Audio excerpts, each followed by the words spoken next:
Hello students, this is Sonal Sharma and in today's video we are going to see about the poem The Schoolboy. This one is the fifth poem of your Honeydew book. So in this poem, the poet is explaining the feeling of a schoolboy. जो schoolboy होते हैं वो क्या feel करते हैं, उनके feelings को बताया गया है. So the schoolboy in the poem is not a happy child. कि जो स्कूल जाते हैं ना बच्चे वो happy child नहीं होते हैं. ये आपने भी एक्सपीरियंस किया ही होगा. What makes him unhappy. अब ऐसी कौन सी चीज़ें जो उन्हें खुश नहीं रहने देती है. Why does he compare himself to a bird that lives in a cage और a plant that withers when it should blossom. अब यहाँ पे बताया कि इस बच्चे ने इस पोएम में ऐसा क्यों कंपेयर किया गया इस बच्चे को किसी बर्ड के साथ कि जो पिंजरे में रहता है, या फिर उस प्लांट के साथ कि जब उसे खिलना चाहिए तब वो खिल नहीं पाता है, ब्लॉसम नहीं हो पाता है. तो स्टूडेंट्स इस पोएम में हम देखेंगे. अब ये पोएम एक स्कूल बॉय ही गा रहा है, ठीक है. I love to rise in a summer morn when the bird sing on every tree. कि मुझे बहुत अच्छा लगता है समर की मॉर्निंग में उठना कि जब जो बर्ड्स होते हैं वो हर पेड़ पर बैठे हुए गा रहे हैं. The distance huntsman winds his horn. कि दूर कहीं जो शिकारी है वो अपने हॉर्न बजा रहे हैं, बिगुल बजा रहे हैं. अब यहाँ पे स्टूडेंट्स विंड्स तो हॉर्न का मीनिंग होता है जब शिकारी शिकार करने निकलते हैं तो इस टाइप का बिगुल बजाते हैं ताकि वो जो एक शिकार का सिग्नल देते हैं, या फिर शिकार करने के बाद वो सेलिब्रेट करते हैं तो उसके लिए भी ये लोग हॉर्न बजाते हैं. तो यहाँ पे बताया कि जब दूर कोई शिकारी खुश होकर अपने हॉर्न बजाता है and the skylark sings with me, और जो स्काईलार्क नाम का बर्ड है वो मेरे साथ गाता है. Oh what sweet company. कितनी अच्छी कंपनी होती, कितना अच्छा साथ होता है मेरा और उस स्काईलार्क का.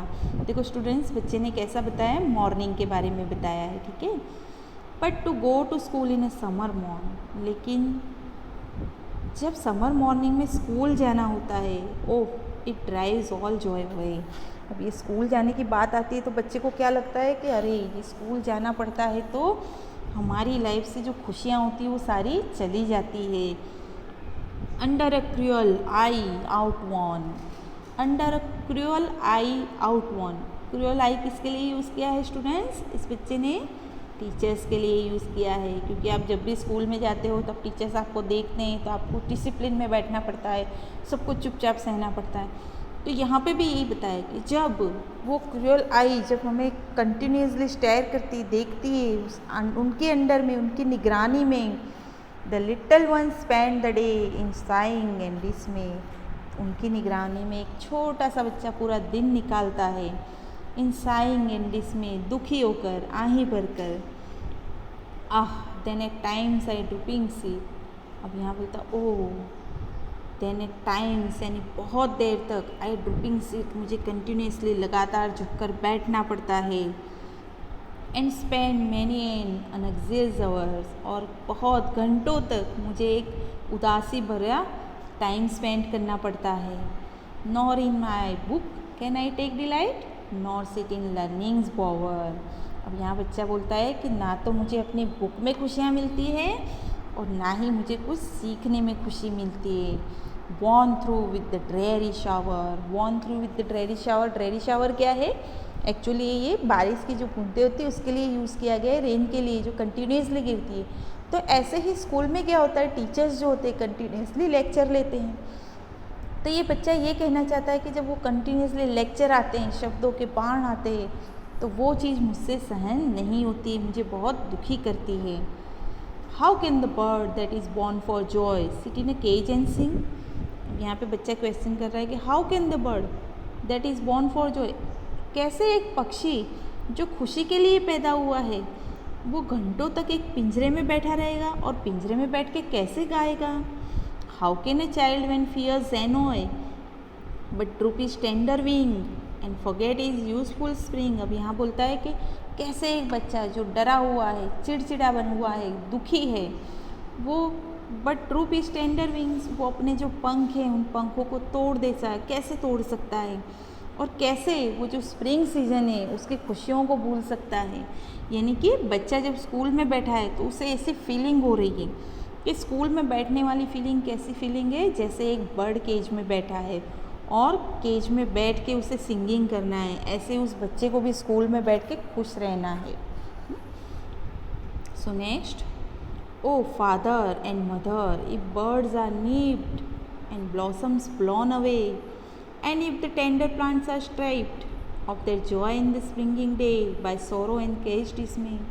अब यहाँ पे बताया है कि यहाँ पे जो बात तो बच्चे की गई है, स्कूल बॉय की, बट यहाँ पे एग्जाम्पल्स जो लिए हुए हैं वो एग्जाम्पल्स लिए हुए हैं प्लांट्स का एग्जाम्पल लिया हुआ है कि ओ फादर एंड मदर, ओ माता एंड और पिता, इफ बर्ड्स आर nipped, कि जो कोमल कोमल जो बर्ड्स कलियाँ खिलती उसे तोड़ दी जाए, एंड ब्लॉसम्स ब्लॉन अवे, और उसे खिलने नहीं दिया जाए, and if the tender plants are strip, और छोटी छोटी जो कोमल पत्तियाँ उगती है उसे तोड़ दी जाए, उसे डिस्ट्रॉय कर दिया जाए, of their joy in the springing day, और वो भी कब, जब स्प्रिंगिंग डे है, जब उनके खिलने की सीज़न है, by sorrow and care's dismay, बहुत ज़्यादा, बाय सौरो यानी उन्हें दुखी करके, और कैश डिसमे यानी बहुत ज़्यादा रोक टोक लगा के।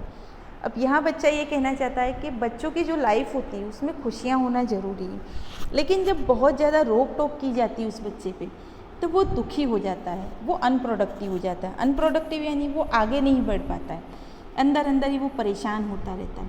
तो यहाँ पे ये एग्जाम्पल दिया गया कि अगर खिलती हुई कलियाँ या फिर छोटे बच्चों को परेशान किया जाए, ज़्यादा रोक टोक की जाए, ज़्यादा खेलने नहीं दिया जाए, ये सिर्फ पढ़ाई पढ़ाई की जाए, तो उन बच्चों को जो डेवलपमेंट होता है वो उस तरह से डेवलपमेंट नहीं हो पाता है। How shall the summer arise in joy और द समर फ्रूट्स अपीयर, अगर ऐसे ही रोक टोक की जाए तो how shall the summer arise in joy, यानी कि जो समर सीजन है उसमें कैसे वो खुशियों को अनुभव की खुशियों को फील करेगा, और द समर फ्रूट्स अपीयर, और अगर ऐसे ही उसके ब्लॉसम्स को हटा दिया जाएगा, बर्ड्स को तोड़ दिया जाएगा, टेंडर प्लांट्स को तोड़ दिया जाएगा, तो कैसे उसमें फ्रूट्स भी आएंगे। दैट मीन्स कि अगर ज़्यादा रोक टोक की गई तो कैसे बच्चे कैसे प्रोडक्टिव होंगे, कैसे आगे बढ़ेंगे। तो यहाँ पे ये पोएम लिखी गई है विलियम ब्लैक, और ये पूरी जो पोएम है वो एक स्कूल बॉय के बारे में है। So students, here is given glossary, nipped यानी कि to nip something in the birds is to stop और destroy it at an early stage of it development, यानी कि जो बर्ड्स कलियाँ खिलती उसे खिलने से पहले तोड़ दिया जाए। ठीक है, तो स्टूडेंट्स आई होप आपको ये पोएम समझ में आ गई होगी। Thank you.